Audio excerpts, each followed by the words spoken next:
Hello guys and welcome back. Oh, we need a light. Start again. Hello guys and welcome back to Planet 40k Tyranids. We've got another unit review for you today. This time we're looking at the Parasite of Mortrex from the Tyranids Index. So this is a character model that we've got available to us. Let's look at the rear side of this data card. So 90 points, used to be 80, so it has gone up 10 points. It is also equipped with the barbed ovipositor, I always get that pronounced wrong, but I'm going to go with that, and clawed limbs.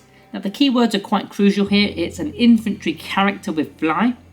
So fly, as we know, isn't that great this edition. However, he is an infantry, or it is an infantry model, so it is still going to be flying into ruins, through ruins, and all that kind of jazz. Not a problem. But yeah, it is a character on top of that, and it's not an epic hero, so you can be adding enhancements. So let's flip this bad boy over. We're going to start us off with the statistics. The first one is a bit of a nerf, because this thing used to be rapid. It used to be 16-inch movement. It's now only 12-inch movement. Now that's still fast. I'm not saying that's slow, but this thing's main sort of use was the speed of 16 inches without even advancing, just straight 16, and that made it a real threat in 9th edition. But now it's just 12-inch. It is what it is, I suppose. Toughness 5. The armor save is a 4+. It has got 5 wounds, not 6 anymore, so it's lost a wound. 8+ is the leadership, and objective control is only 1. Only 1? I thought it might get 2 at least, but hey ho, it's got 1. It is what it is, right? So let's get on to the melee weapons. First of all, you've got the barbed ovipositor, the O word. It's got anti-infantry 3+, so any 3+ to wound against infantry is a critical wound. Nice. This is an extra attack. It's only 1 attack, so it's only 1, not great. Weapon skill 2+, strength is only 3, but if you're going against that infantry, it doesn't matter, it's a 3+ anyway. Minus 2 AP, it used to be -1, and 3 damage, it used to be 1 damage, so 3 damage is quite hefty. You can be taken out of Terminate with that, that's not too bad. Now we've got to jump over to the abilities for a moment, because there is an ability associated with this weapon, which is the Parasite Infection, which is on the right hand side of the data card. So each time an infantry model is destroyed by an attack made by this weapon, you can effectively create a Ripper Swarm. You can get D3 models in that Ripper Swarm unit, and you can put them in engagement range of the destroyed model's unit, but not in other units' engagement range. So you're effectively getting Ripper Swarms for free if you remove an infantry model. Now, if you're not going up against infantry, you're not going to be pulling off the ability, and you're not going to be wounded anyway, because it's only strength 3. But against infantry, you're wounded on 3s because of the anti-infantry 3+ ability, which is nice. So you are likely to get some Ripper Swarms throughout the game. Now unfortunately, in 9th edition we used to also throw out mortal wounds with this ability. We don't seem to be doing that anymore. But hey, it is what it is. What else we got? We got the clawed limbs, going back to the melee side. We've got the clawed limbs, 6 attacks, web skill 2+, strength 5, minus 1 AP, we lost AP there, and 1 damage. So it's an anti-light infantry weapon because of the damage only being 1. Yes, your wounded intercessors on a 3+, but realistically, you need 2 to go through to remove a model, so they're not really the prime target, although you can hurt them, I suppose. But overall, this thing isn't really doing much damage. It's the extra attack weapon, I think, is the better weapon, because you are likely, well, not say likely, the chances are you could get rid of a model, but you're also bringing Ripper Swarms in, which is the main part of this. Right, onto the ability side, we've got Deep Strike. We've got Lone Operative and we've got Stealth. So let's just quickly go through those. Deep Strike. We had Deep Strike in 9th edition, but it was called Death from Above. But we could also re-roll the charge rolls from that ability. We've lost that. So it's kind of worse. It's a bit of a nerf. It's still Deep Strike. It's still good. Turn 2, turn 3, you pop it in 9 inches away from enemy models on the battlefield. You've then got Lone Operative. Now this is kind of compensating for the fact that we used to have Lookout Sir. And you cannot be targeting our Parasite of Mortrex unless you're within 12 inches with ranged weapons. So that's not bad, that's actually pretty good. And Stealth is the -1 to hit this thing. Now we used to also have that with Shadow Hunter, but they used to not be able to re-roll that hit roll either. So that is slightly nerfed, but at least we've still got it. But when you're combining all 3 of those, that's not too bad. It's not too bad overall. There's actually a little bit of a battlefield roll that you can come up with that. We'll talk about that in a moment. Now we spoke about the Parasite Infection. There is still one more ability called It Itches. At the start of the fight phase, select one enemy unit within engagement range. That enemy unit must take a battle shock test. Yeah, whatever. I'm not that keen on the Battle Shock thing, and I know Tyranids, it's all about Battle Shock with Shadow in the Warp and, you know, our synapse and all that stuff. And there are ways to trigger it in with different units and different phases and get a -1 to it and all that stuff. I'm just not that keen on it. But yeah, you know, you've got it. It means he's got to be in a fight. And, I mean, he's going to be in a fight, hopefully, anyway, to do the infantry thing with the Rippers. But I'm not that keen on that ability. It's okay, but not... Yeah, whatever. Let's move into the battlefield role. I think this is a bit more important. We need to know what we're doing with the Parasite of Mortrex, because it's not that clear, really. So I've got 3 for us here today. First of all, the Ripper Swarm spam. We're going to be bringing out Ripper Swarms. Now, a lot of you think Ripper Swarms suck. I think they're okay. There's a lot of secondary objectives within the Leviathan card deck with the secondary missions where you need a unit to do an action. They don't necessarily need to have objective control. So even though they've got objective control 0, they can still do the action, like cleanse, for example. Deploy teleport homers, for example. There's quite a few of them that they can be doing.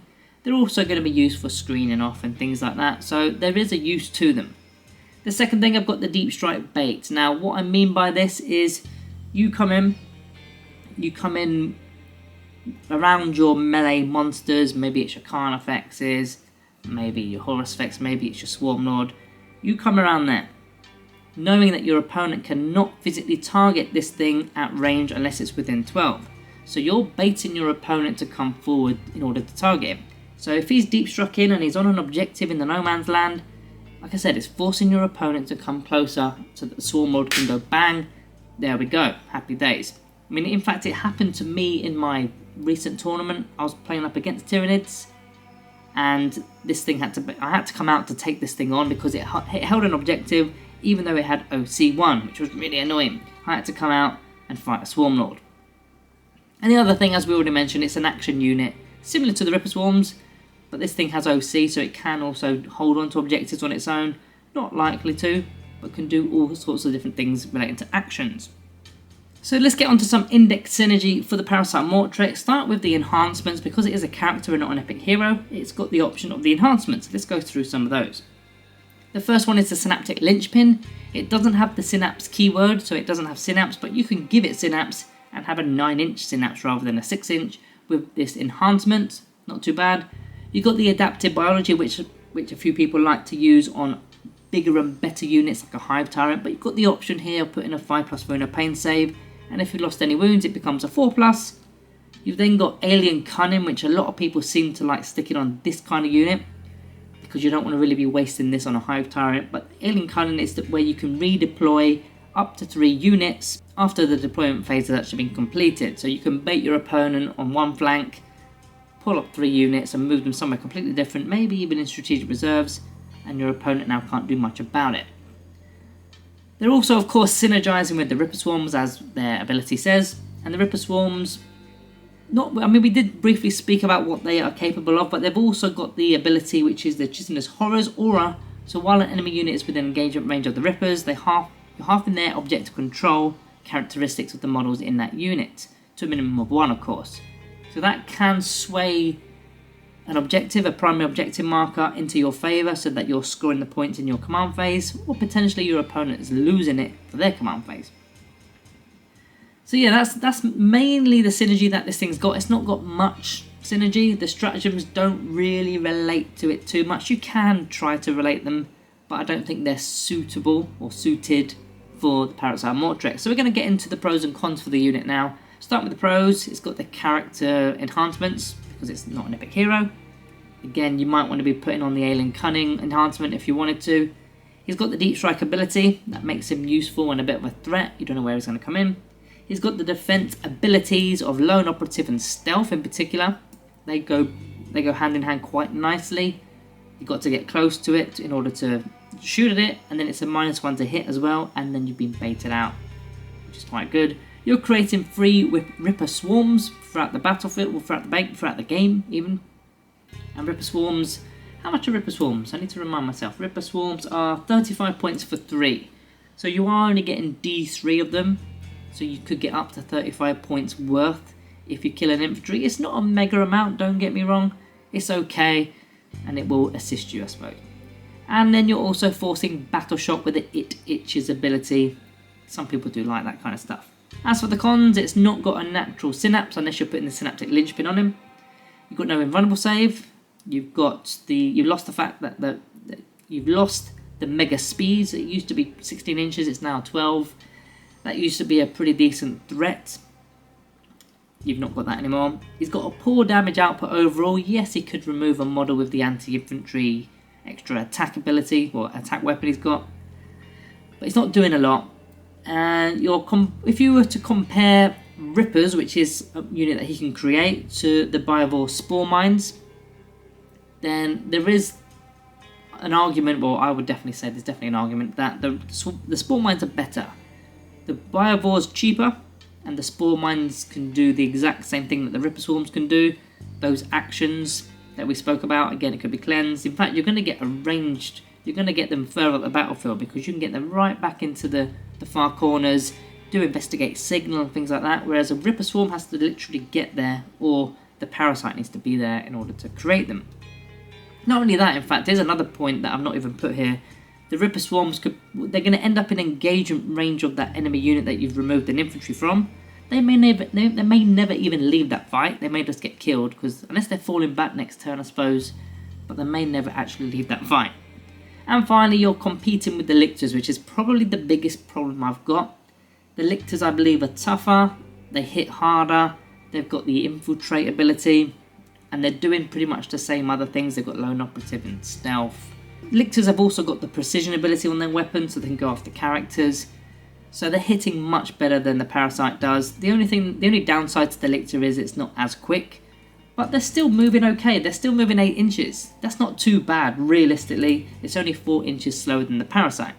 So I would select the Lictor every time, personally, and that's why the star rating has to go down. Now, speaking of the star rating, let's move into the Planet 40k rating today. If it wasn't for the Lictor, I would be bumping this up to sort of 3, maybe even 3.5 at a push, an absolute push, but because the Lictor is available for cheaper and is better, I have to push this down. So for today, I'm going to go with a Planet 40k rating of 2.5 out of 5. So guys, drop your ratings down below in the comments, and remember to subscribe on your exits. And yeah, thank you for watching. See you in the next one.